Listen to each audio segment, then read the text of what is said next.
Assalamualaikum warahmatullahi wabarakatuh.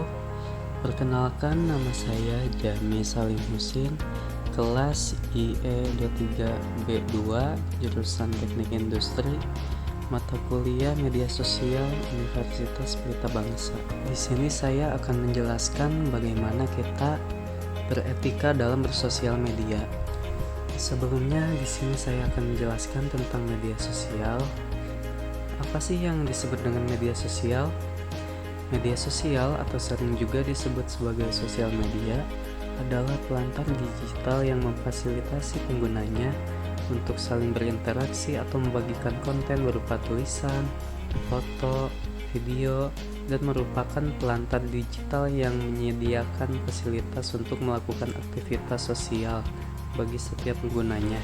Ada 5 poin penting yang wajib kita ketahui dalam bersosial media. Yang pertama, penggunaan komunikasi yang baik. Yang kedua, tidak mengandung aksi kekerasan, pornografi, dan sara. Yang ketiga, berita yang diinformasikan adalah benar. Yang keempat, menghargai karya orang lain. Dan yang terakhir, memberikan informasi pribadi sewajarnya. Dimulai dari yang pertama, penggunaan komunikasi yang baik. Bagaimana cara kita berkomunikasi yang baik?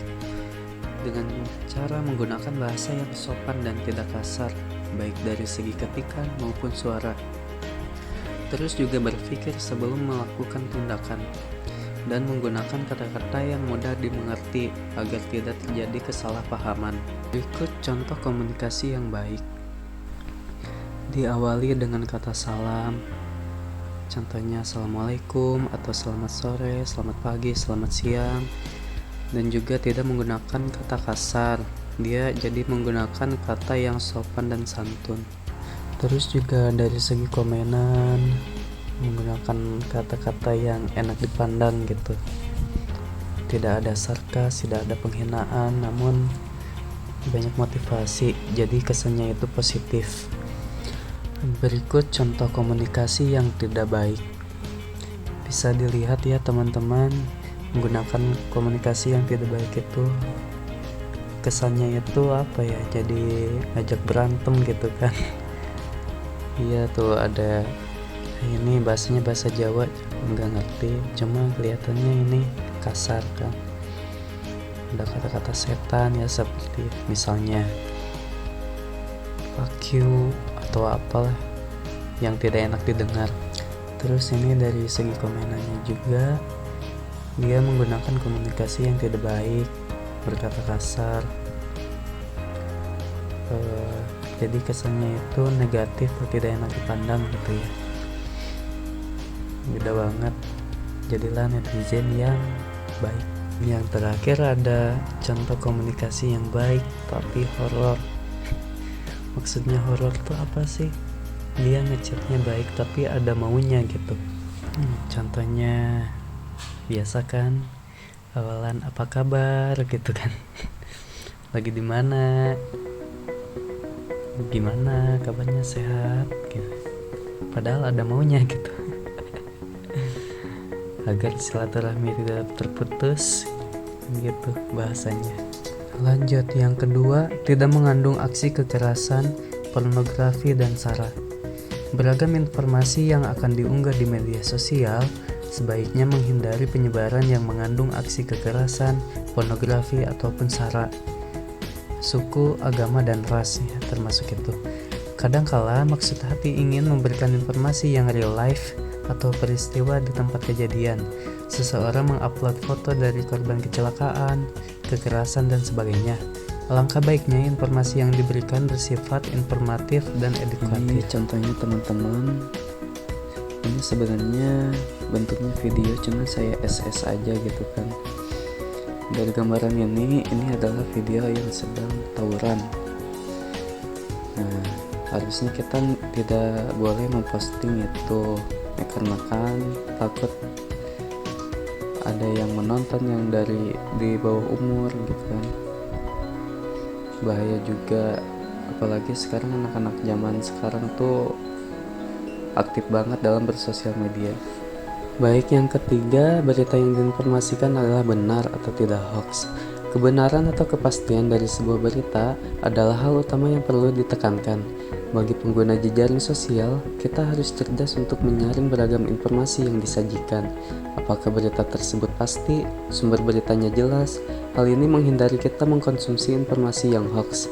Sedangkan bagi pemberi berita, juga dituntut cerdas memberikan berita, memastikan isian benar berdasarkan hasil dari pengecekan.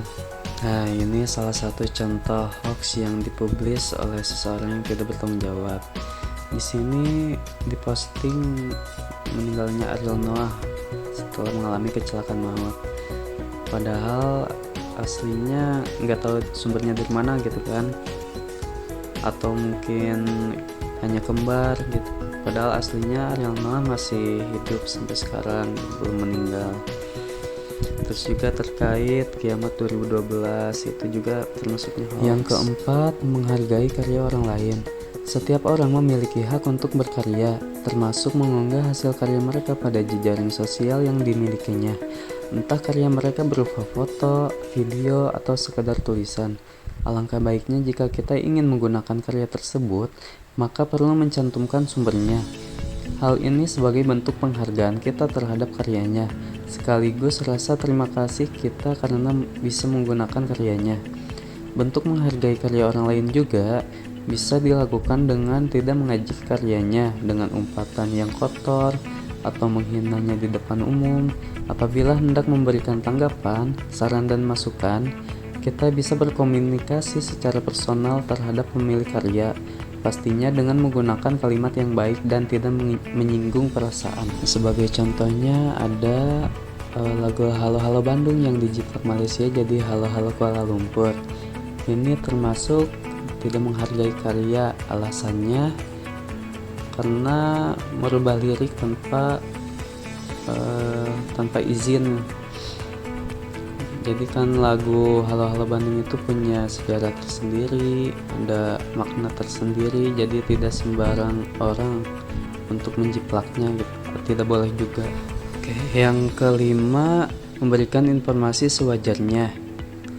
Penyebaran terkait data diri bisa diberikan sewajarnya saja karena resiko penyalahgunaan informasi pribadi juga sering terjadi karena oknum yang tidak bertanggung jawab menggunakan informasi pribadi orang lain untuk kepentingannya sendiri, misalnya untuk melakukan penipuan dan sebagainya. Misalkan kita memberikan informasi kita, mengirim KTP ke seseorang yang nggak kenal atau seseorang yang dekat, itu sama aja nggak boleh kita menyebarkan data diri.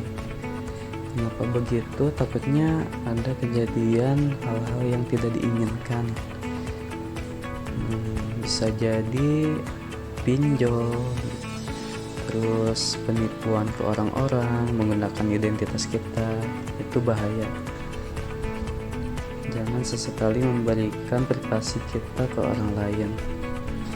Jadi, kesimpulannya kita harus bijak dalam bersosial media dengan cara menggunakan bahasa yang baik, sopan, dan santun. Hindari juga dalam memposting yang mengandung unsur kekerasan, pornografi, dan sara.